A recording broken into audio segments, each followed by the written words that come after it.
Good afternoon, everyone. We're going to give everyone just a minute or so to get into the Zoom room before we get started today.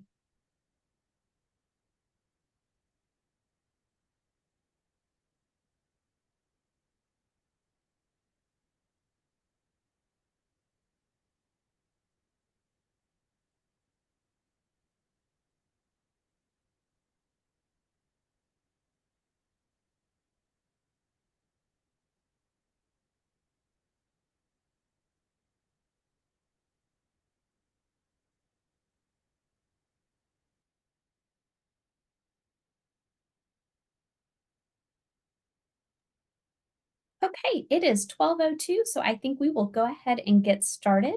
Thank you so much for being here today for our April family webinar, which is presented by Region 10 ESC and Partners Resource Network.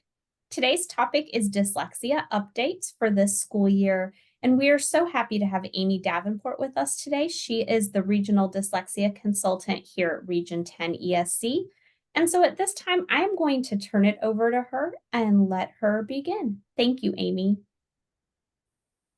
You are welcome. Let me go ahead and get my share on so that you all can see and make sure that I am doing this correctly.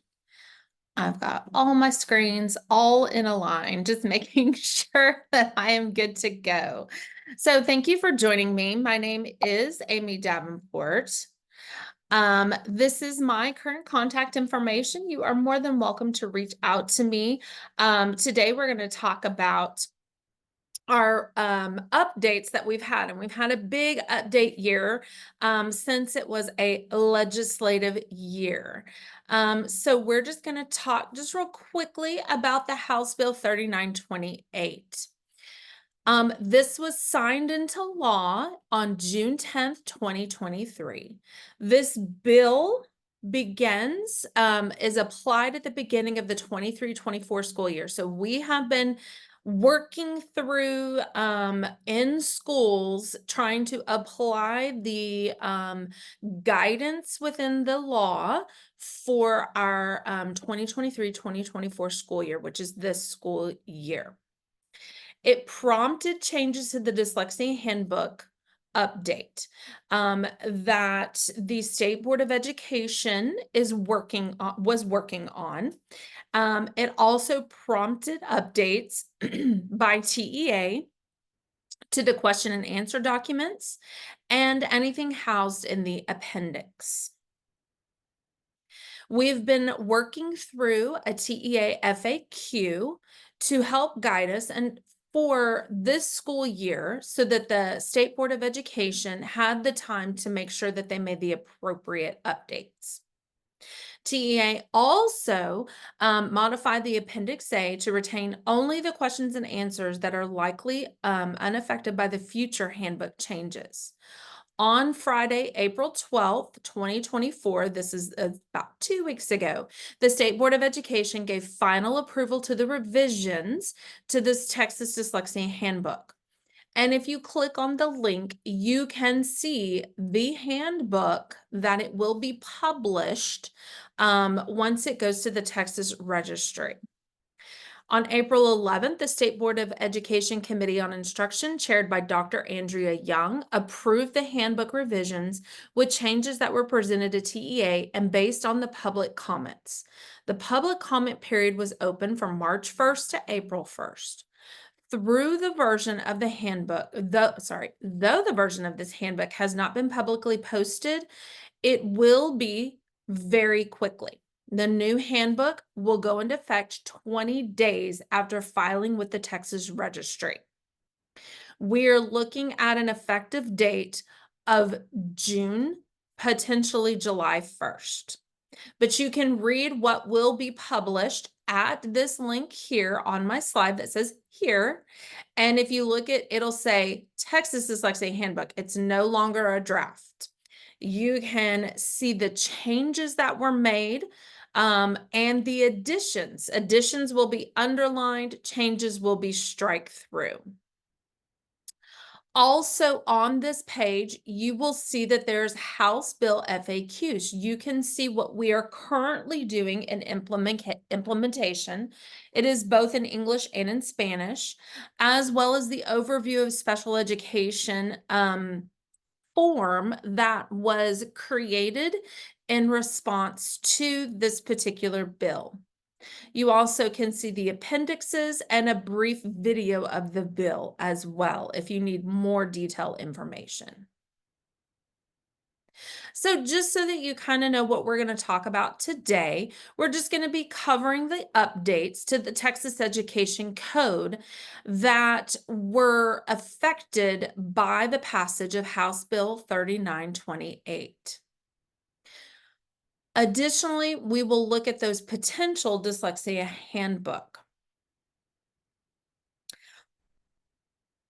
We have updates to our Texas Education Code 7.10 to C28, as well as updates to our Texas Education Code 29031, 29032, Texas Education Code 3726, Texas Education Code 3723, Texas Education Code 38003B, and Texas Education Code 38003C-1. We've had a lot of little nuances of language that was changed within those. The only piece that is new is the Texas Education Code 290031.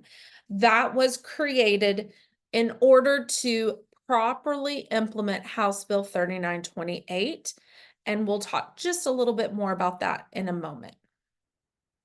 So just so as a reminder, this will not change in the update.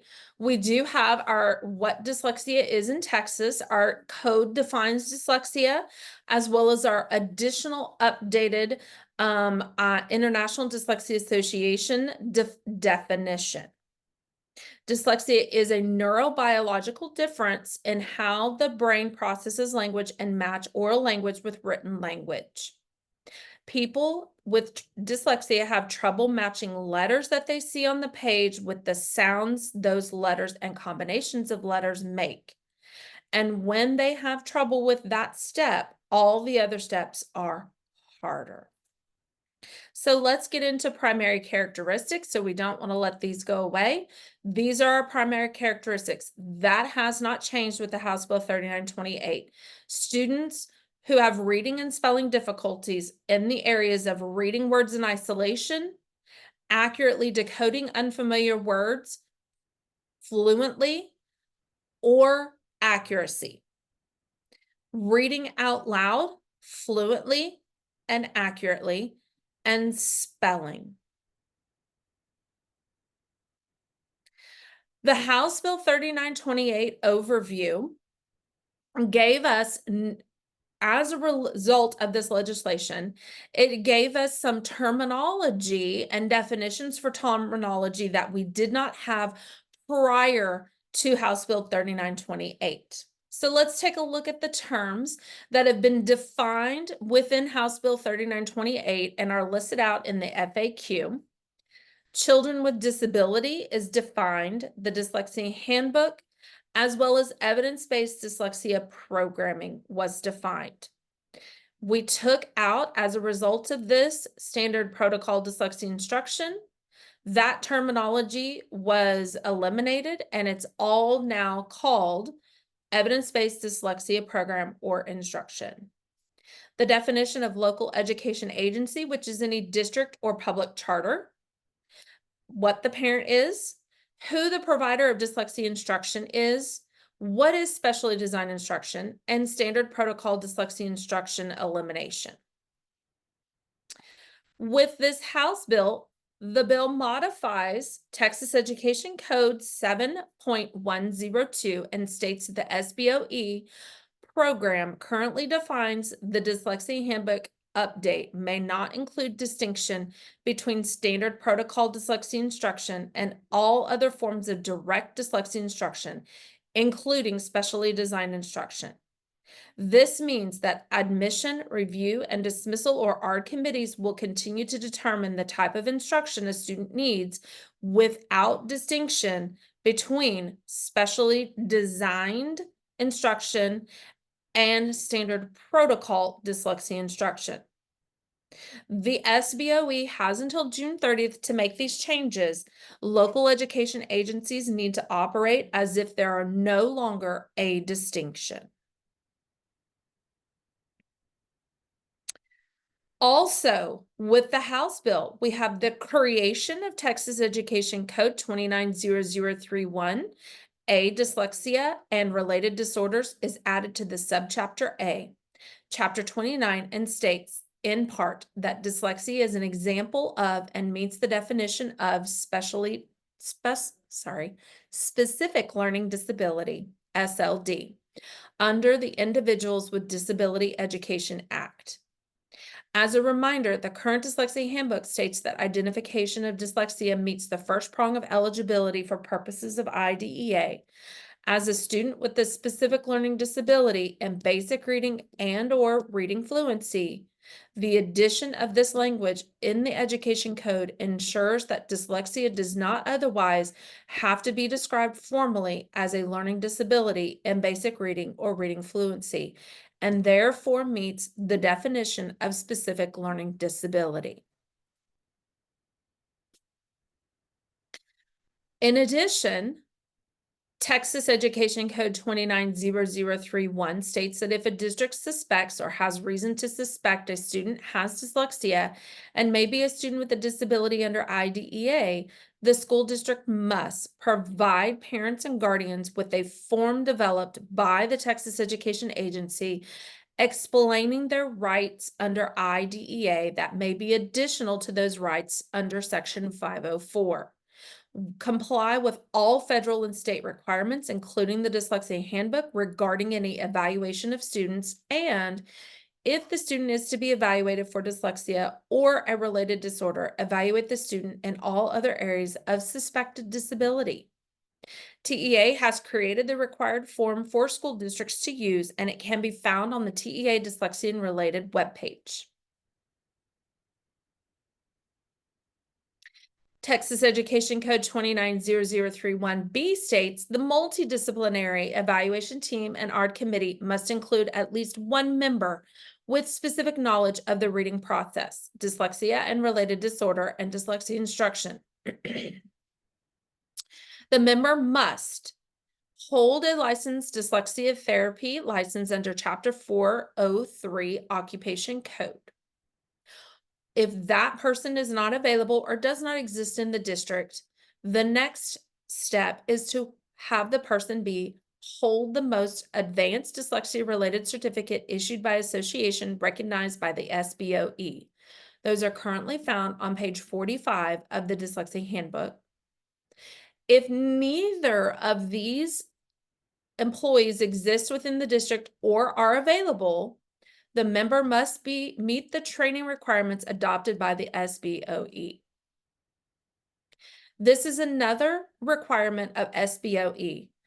We will wait to see what SBOE has made recommendations within the adopted handbook once it is on the registry. You can look at the proposed handbook at the website that I provided to see what these training requirements may be. Texas Education Code 290031 requires that a member with knowledge of dyslexia and related disorder on the multidisciplinary evaluation team and ARD committee must sign a document describing the member's participation in the student's evaluation and any resulting individualized education program developed for the student. A signature of participation would be true for any member of the evaluation team or ARD committee. In addition, Texas Education Code 290031D, at least once per grading period, or more often if required by the individual education program, The LEA must provide the parent and guardian of the student receiving dyslexia instruction information regarding their child's progress as a result of receiving dyslexia instruction. This would apply regardless of whether the student receives dyslexia instruction under Section 504 or through special education and an IEP. In Texas Education Code 290032, Provider of Dyslexia Instruction, or PDI, is added and provides guidance on training requirements for dyslexia interventionists. A PDI must be fully trained in the LEA's adopted instructional materials for students with dyslexia. A PDI is not required to hold a certificate or permit in special education unless they are employed as a special education position that requires the certification. The completion of literacy achievement academies or reading academies alone does not satisfy the training requirements. In subsection P is added to Texas Education Code 37006 that now requires upon placement of students in Disciplinary Alternative Education Program or DAEP. A parent and guardian must be provided the information on how to request a full individual and initial evaluation under IDEA. TEA suggests that the school district use language from the required student handbook statements regarding students who are experiencing learning difficulties when providing this information. Since the requirement refers specifically to initial evaluation, the requirement would not apply to students who are already served by special education. Please note that this does not apply to charter schools. Students placed in a DAEP must be provided a personalized transition plan when returning to the student's home campus. Prior to the amendment of this law, the campus administrator could, but was not required to, provide as part of a personalized transition plan, a notice to the parents of their rights to request special education evaluation. But that change in law now makes this a requirement. Please note that this does not apply to charter schools. Texas Education Code 38003B was revised and states that each board of trustee of a school district or governing board of a charter school must adopt and implement a policy requiring the LEA to comply with all rules and standards adopted by the SBOE to implement the program, including the Dyslexia Handbook and Commissioners of Education guidance. Please note that the compliance was required even without a board policy, but the new requirement is to ensure that this is a priority for boards to address. This requirement does apply to charter schools.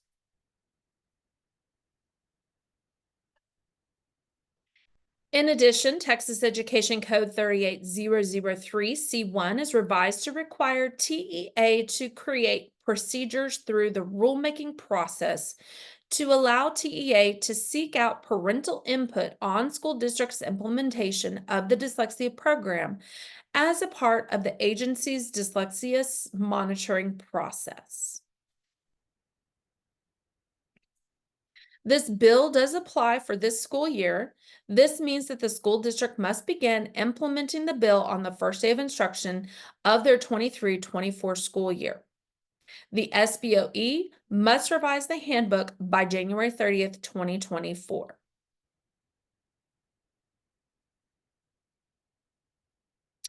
As noted, it has been revised and you can access this revision here as well. They met on April 9th through the 12th, where they passed this information. This link for Texas Registry will be where they will put the handbook once it is finally approved. An agenda published prior to the meeting, and TEA provides meeting webcasts for people interested in watching from a computer or a device. They are archived and are available for viewing as well. Thank you for participating in this training session on House Bill 3928. Please visit the TEA Dyslexia and Related Disorders website for all current information. Please note that there is a date on the right corner of the FAQ for House Bill 3928 to ensure that you are using the most up-to-date version. For more information or questions, please do not hesitate to reach out to our SPED text at 1-855-773-3839. Thank you so much, Amy. I'm also going to put the link to Partners Resource Network's website and also the SpedText website in the chat so that everyone has those in case you have any additional questions. We know this was a lot of information that changed this year, and we are so glad that you were able to come today and share some of that with us. Today's webinar was recorded, and it will be available on the Region 10 website. If you go to the Region 10 website and just search family engagement, that will take you to the page where all of our recorded webinars are housed. I'm also going to share a link to our information for our May webinar. That is our last webinar of the year, and that will take place on May 15th. And the topic for that is sensory strategies for summer. Ashton, I think we have a poll. Would you mind launching that for us while I put this last link in the chat? Also, Sarah, I see a question here that I'm going to answer real quick. Is that Okay, awesome. okay? Thank you. So the question says, my child's school is saying that they must reevaluate my son for dyslexia to change his 504 to an IEP. Is this required, or can we use his prior evaluations because dyslexia isn't something that just goes away? You are correct. Dyslexia doesn't just go away. So what our process is that our districts will request what we call a reevaluation, and we will pull forward that information from his 504 where we have already found dyslexia. And we will look to see, is there anything else happening, or maybe we need additional information that we would provide an assessment to gain to make a better individual education plan. If there is no need for any more information, then we can create the IEP based off of the prior evaluation. However, if your student's not making progress, the district may want more information so that they can even more individualize that education plan. So, while yes, it's required for us to move them from 504 to IEP, it's a little bit more complicated than just pulling that prior evaluation forward. We want to make sure it's comprehensive, since your student was just given a dyslexia only evaluation through 504. So we will do that full individual initial evaluation that will encompass information from your 504 evaluation. Did that help? I hope. Thank you so much. Jim, do you have anything that you would like to share before we close out today's webinar? Yeah, to answer from a parent perspective of that change, it's basically the school is going to provide the same service. It's just going to be on different paperwork with different acronyms and a different schedule of times that we meet. 504s you can meet as needed or every couple of years. An IEP you will meet annually to adjust, progress and goals. So it sounds a little bit scary, but it's just no real difference that you will see as a student or as a parent of a student. I agree. Jim's right. It seems a little scary because you're moving from what you know to maybe an unknown. But really you do get more protection and rights afforded to your student with an individual education plan. In my personal opinion, as a parent of a student who's dysgraphic and dyslexic, I went special ed in the beginning and have been able to really get her some good progress with having an individual education program that I knew that if she went 504, she had some more complex needs like attention deficit disorder that we were able to address more fully under an individual education plan. Great answer. Okay, thank you again for being here today. We appreciate your time. Have a great afternoon. Thank you.